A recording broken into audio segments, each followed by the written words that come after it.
Hello guys and gals, and welcome to another episode of Unique Items. Today we're going to be looking at the unique item known as the Skystrike Edge Bow. The Skystrike is one of those bows that kind of, well, just kind of has a nice all-aroundedness to it. It's not particularly bad, to be honest with you. It's not particularly that amazing either, but it definitely can be useful either on a mercenary or on Amazon for a short period of time until you end up replacing it. And the Skystrike Edge Bow does have a pretty decent amount of damage and other nice effects. Let's go over it together today, and we're also going to upgrade it with a Pull Rune, a Lob Rune, and a Perfect Emerald to see kind of what it goes to if we upgrade it to its higher tier. So right off the bat, you'll notice that it is the Edge Bow, which is an exceptional level item. It does have 18 to 57 damage, which is decent. However, it does vary quite heavily because it has a 50% enhanced damage difference from 150 to 200% enhanced. So if you find this in the 200% enhanced category, you got a perfect Skystrike. There's really not a lot of other variables on this particular bow, so that's pretty much it. If you find a 200% Skystrike, you have a perfect one. We do have a really low dex and strength requirement of only 43 dex and 25 strength, which means you can use this relatively well on just about any character, including a sorceress if you wanted to. We also have 28 level requirement, which is very low. It's actually bordering on the normal difficulty unique levels. Most normal difficulty uniques have somewhere around level 25 to 30, so we are definitely in the normal difficulty area. And it's quite interesting because this particular bow, for some reason, actually does drop in normal difficulty, despite being an exceptional level unique, and most exceptional level uniques not dropping in the correct places. We do have 2% chance to cast level 6 Meteor, which I'm afraid to tell you will probably almost never happen, because it's just really, really low.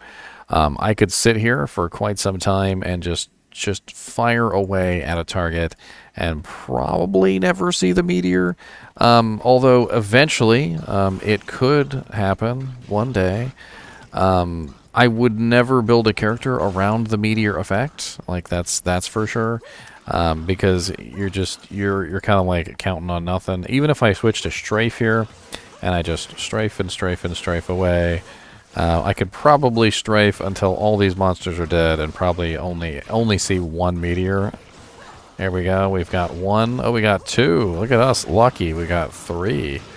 Strafe is exceptional for proccing abilities, by the way, and that's the reason why I just chose it for this particular purpose, because strafe is one of those skills that has the ability to proc an effect on every single one of the 10 arrows that it utilizes. So even at a 2% chance, when you're firing 10 arrows, and you fire maybe 100 arrows per, like 10 seconds, 2% of 100 arrows is, well, you got 2 arrows. So 2 arrows could potentially proc your meteor. And as you saw, we got 3 meteors there and a full group of monsters, which isn't going to be too great. I actually got really lucky on that. It had to do that, right? I said it wasn't going to happen, and they were like, "Boy, we're about to make you look like a fool today." But at 2% chance, you're not going to see it very often. And at level 6 Meteor, it's not really going to do that much damage. However, at level 28, when you put this bow on, level 6 Meteor actually does some pretty decent damage. It's actually not bad. We're talking about basically a strike damage of 214 to 247 damage. So nice little smash on top of their head. And a fire damage per second of 84 to 107. Burning underneath their feet. So a nice little additional bonus damage when it does occur. We also have a relatively simple +1 to Amazon skills, which does work on the Act 1 mercenaries now, by the way. We have 30% increased attack speed native on this, which is actually very nice, especially considering that the Edge Bow is already particularly a kind of a fast one anyway. In fact, let me pull up the bows real quick and take a look at the bases. All right, so the Edge Bow, according to this, is a 5 speed class, which is faster than the 10s. For instance, the Gothic Bow is a 10, the Large Siege Bow is a 10, the Hydra Bow is a 10, and so forth and so on. There are some faster bows than this, however, like the cedar bow is a 0 base speed and the double bow is a -10. So there are faster bases than the edge bow, but the edge bow is, of course, faster than some of the slowest bases in the game. We also have a 100 bonus to attack rating on this bow, which is pretty sure that's static. Yes, it is static. And then we have a pretty massive 1 to 250 lightning damage. Now, this 1 to 250 lightning damage is obviously only going to apply when you actually hit a target with a physical ability. And obviously, as you saw with my case of Strafe, I'm firing 10 arrows. Each arrow is firing 250 lightning damage. So it does multiply out nicely with a skill like Strafe. However, because it is not fire or ice damage, this can sometimes be an issue if you're trying to build a exploding arrow Amazon or a freezing arrow Amazon. You would be much better off in most situations with a bow that has even a lower amount of fire damage if you were exploding arrows on, or a lower amount of ice damage if you were freezing arrows on, and I'm going to explain why. The reason for this is because all fire damage is added into the explosion of your exploding arrow, no matter what source it comes from, and all ice damage adds into the freezing arrow, no matter what source it comes from. So if you have a charm with ice damage on it, if you're wearing a Raven Frost, if you have a bow with ice damage on it, if you have gloves that have ice damage on them, all of that will add in to the exploding effect, and it multiplies very, very nicely. There is no multiplication for lightning damage, however.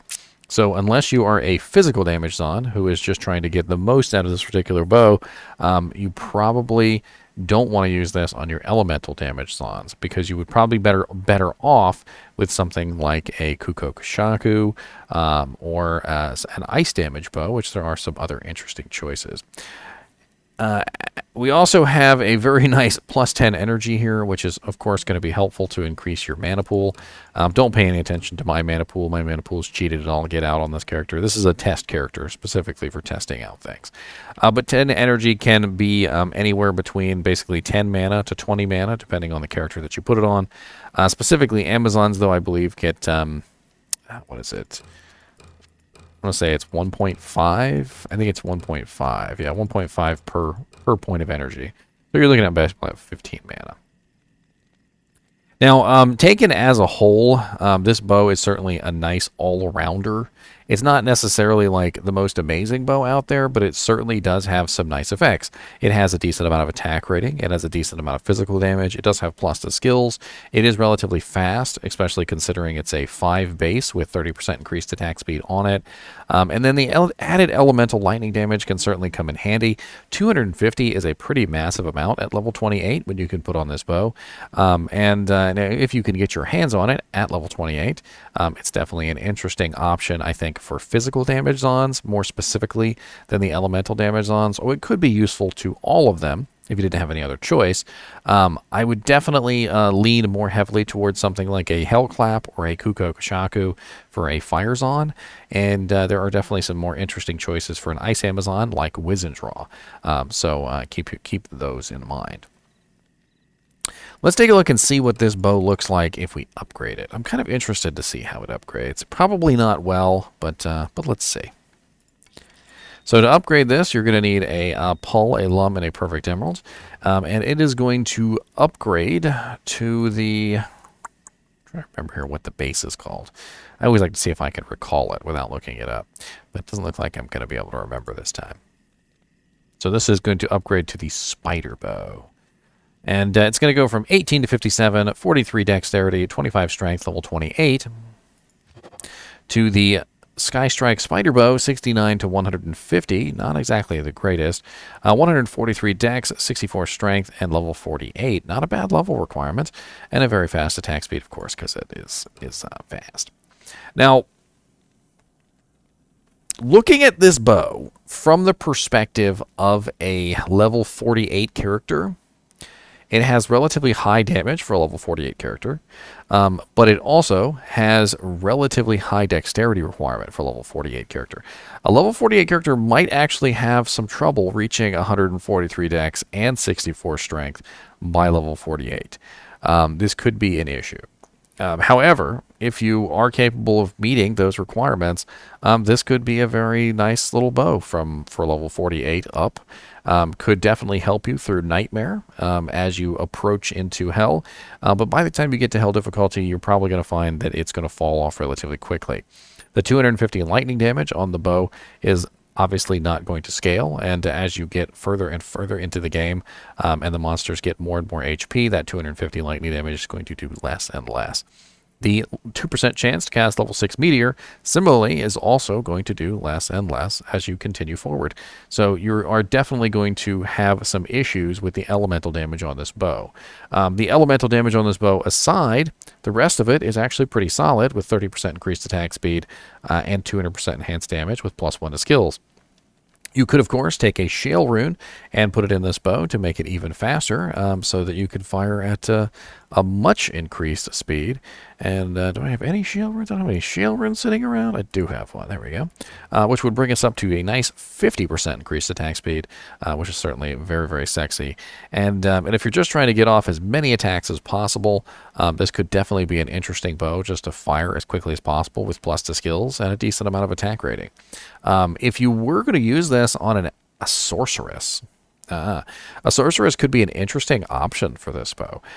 If you were to max out Lightning Mastery, the 250 lightning damage would actually balloon out quite nicely.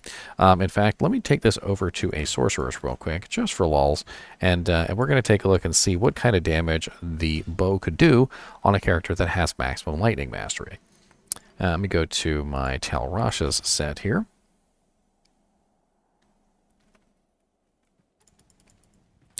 And let me make sure I have maximum lightning mastery before we continue. There we go.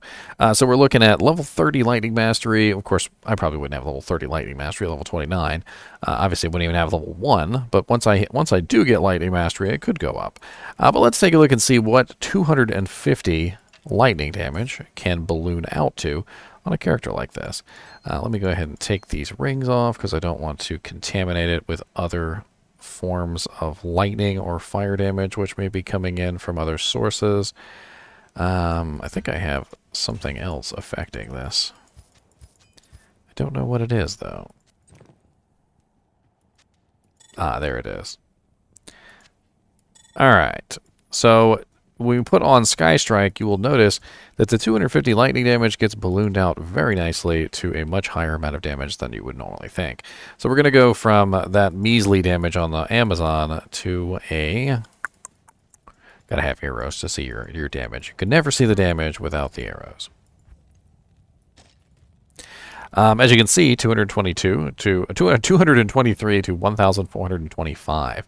And this is due, in fact, to the lightning damage. The more lightning damage that you have on an Amazon using Lightning Mastery, the more it multiplies out into different forms. And as you can see with the rest of my lightning damage, like 3 to 32 here, 1 to 12 there, I'm looking at 1,783. Now, if I were to reset my character and put this bow on